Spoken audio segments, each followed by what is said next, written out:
I think it was around 1983 or 84, maybe 85.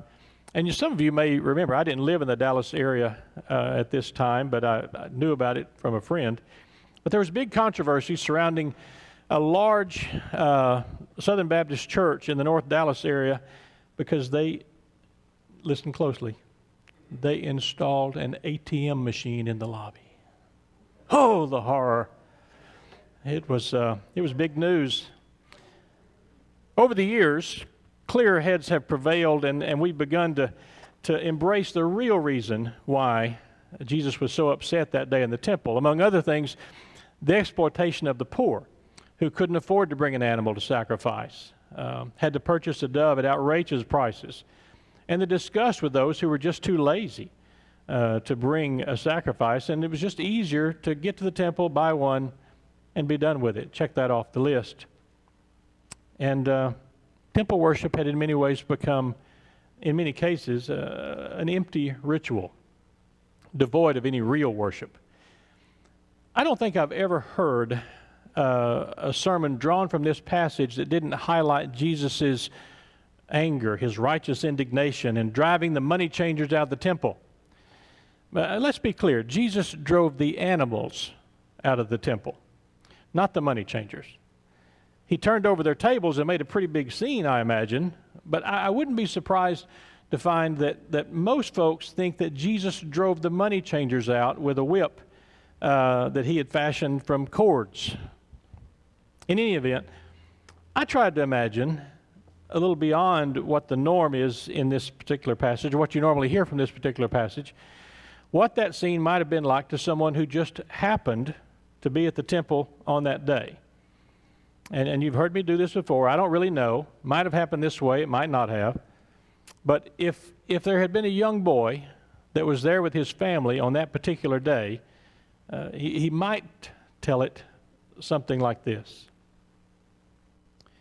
You know how sometimes in your life things happen, crazy things, interesting things, surprising things.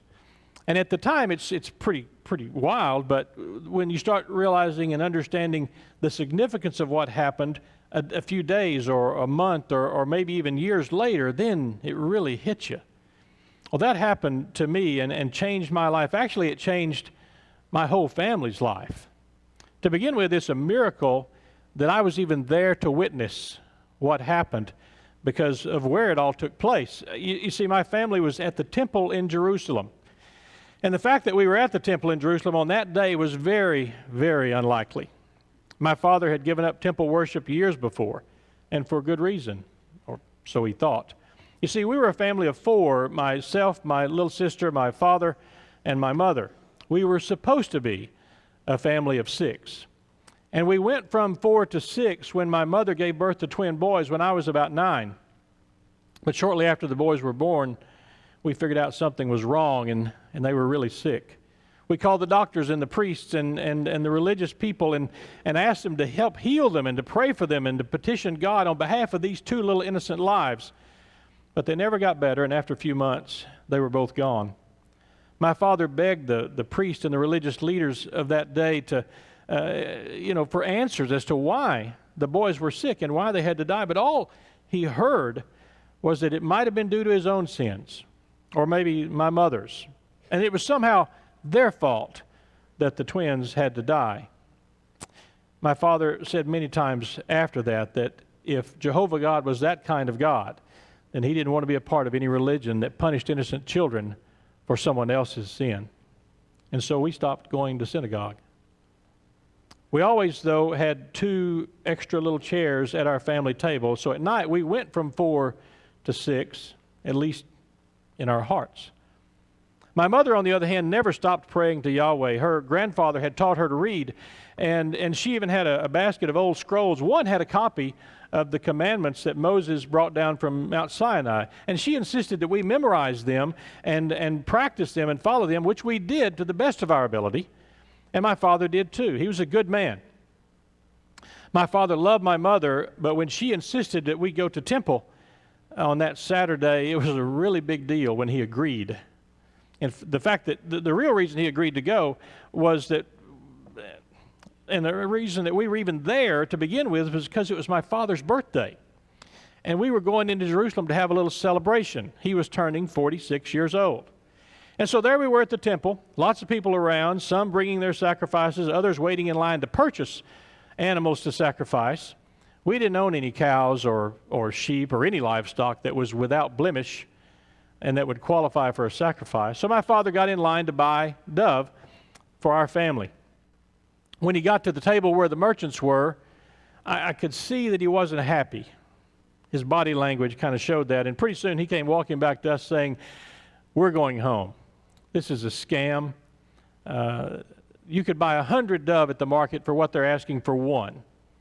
They know people have to have this sacrifice, so they're taking advantage of everyone, and we're not going to be a part of that. Not me. I don't need this." And so we turned to walk away. But as we turned, I noticed this man who was picking up some loose cords or rope from the ground. You see, when people turned in their animals to be sacrificed, they just leave the ropes and the cords lying around. And this man gathered several of those things and tied a knot in one end and made kind of a whip. What happened next was crazy. He started cracking that whip and that whip thing that he had made at these cows and the sheep and literally driving them out of the temple court. It was almost like a stampede as cattle and sheep went running. Doves were flying everywhere and people were shouting and running. I mean, it was nuts. And this man with the whip started speaking to the men at the money tables, and he reached down and turned their tables over. Coins went everywhere. And I thought, this guy's mad. But when I saw the man's face, it wasn't the face of a crazy person, and it didn't really look like he was angry or mad, just kind of like he was in pain and disappointed. And he said, "Stop making my father's house a marketplace." And the people started shouting and cursing at this guy who was causing such a ruckus. And at first I was scared. I didn't know what to think or what was going on. But I noticed my father was standing still, just calmly watching and listening intently to what the man was saying, and maybe more importantly, how he was saying it. And when I saw my father's reaction, I wasn't scared anymore. People gathered around this man, and the religious leaders began to scold him and question him, saying, "Look at what you've done. How dare you? You claim to be a man of God. What sign can you give us that proves that you are?" At first, the man didn't answer. And then he looked around, and he spread his arms out like this and said, "Destroy this temple, and in 3 days I'll raise it up." When he said that, it got really quiet. You could have heard a butterfly flap his wings 10 miles away. It was quiet. And then all of a sudden, everyone started laughing. I mean, laughing out loud. The whole crowd, especially the religious leaders, laughing out loud. Except my father didn't laugh. He just stood there watching. The religious leaders were laughing and joking, saying, "This temple's been under construction for 46 years. And you're gonna raise it up in 3 days? Right. Sure you are."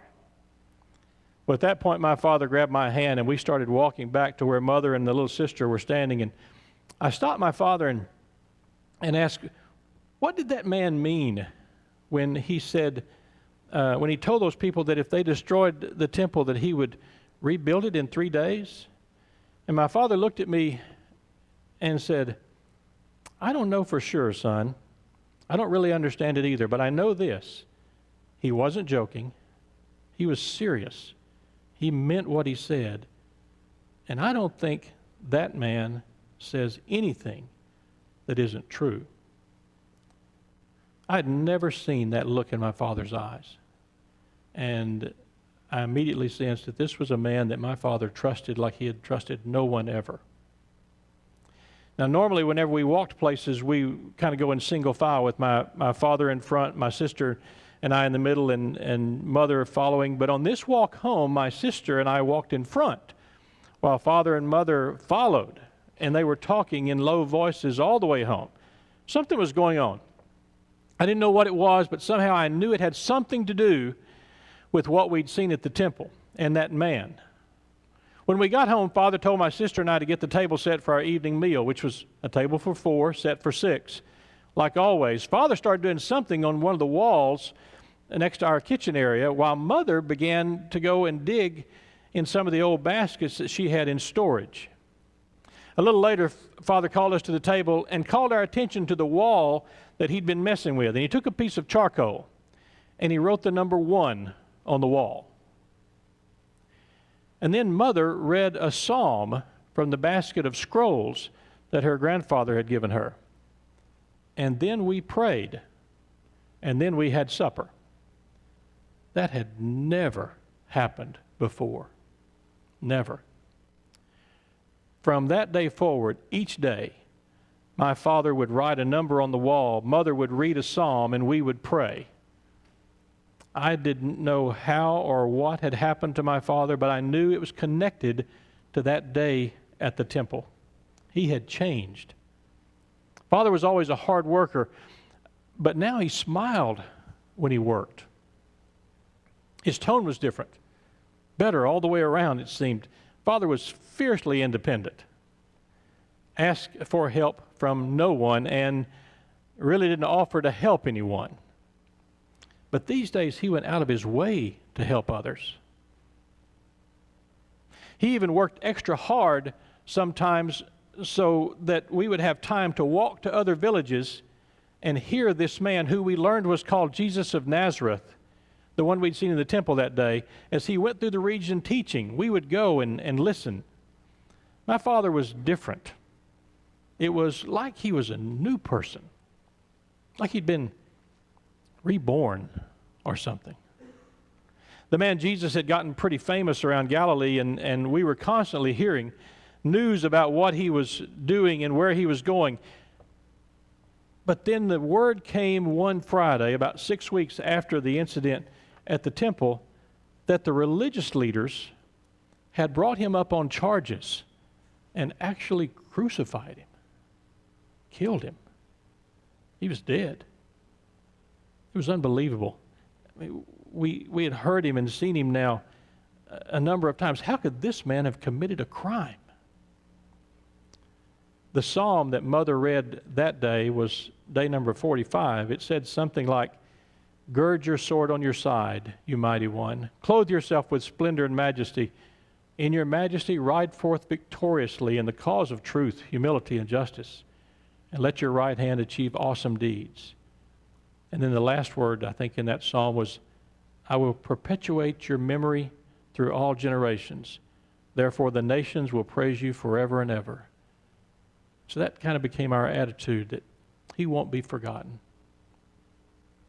My father was pretty discouraged at the news, and like lots of others in our little village of Emmaus, he didn't say much all day that day.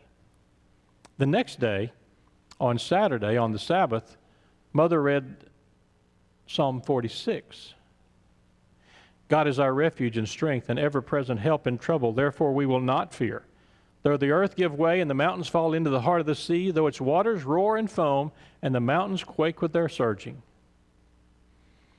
Maybe that was the encouragement we needed after that news. And that day, Saturday, even though all anyone was talking about was the death of the prophet Jesus, my father didn't seem sad or disappointed anymore. I didn't know why, and I don't think he did either. It was the Sabbath, and so we didn't do much that day, but my father seemed like he was in deep thought all day, trying to figure something out. Now, most days we had our daily psalm reading and prayer in the evening, but this time, on the next day, on that Sunday morning, we had it at breakfast. The 4 of us sitting around a table set for 6, Mother read the next Psalm, 47. "Clap your hands, all you nations, shout to God with cries of joy. For the Lord Most High is awesome, the great King over all the earth." It was a celebration psalm. It seemed out of place on that day.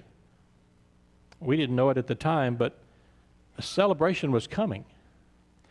That evening, word began to spread through our village that the prophet Jesus, the one they had crucified, had walked out of the grave.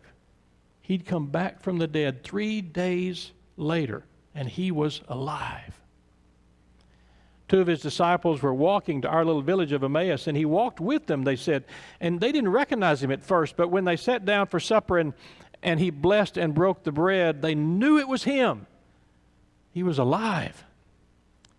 46 days after we'd seen him in the temple, 46 days after my father's 46th birthday, 46 daily readings of the Psalms, ending on Psalm 46, 4 people sitting around a table set for 6, we began to understand exactly what he meant when he said, destroy this temple, and in 3 days I'll raise it up. My father's words came back to me when I had asked him what Jesus meant, and he had said that, I don't know for sure, son. I don't really understand it either, but I know this. He wasn't joking. He was serious. He meant what he said. And I don't think that man says anything that isn't true. And it was true. In a way, my father never had a 47th birthday. Oh, he lived a long and full life after that. But he started counting his birthdays differently. He marked the day that he first saw Jesus in the temple as the day he was really born. The next year he was 2, and the year after that he was 3. And as for celebrations, well, those happened every few weeks when we would get together with others who had been touched by the message, the movement, the ministry of Jesus and his disciples.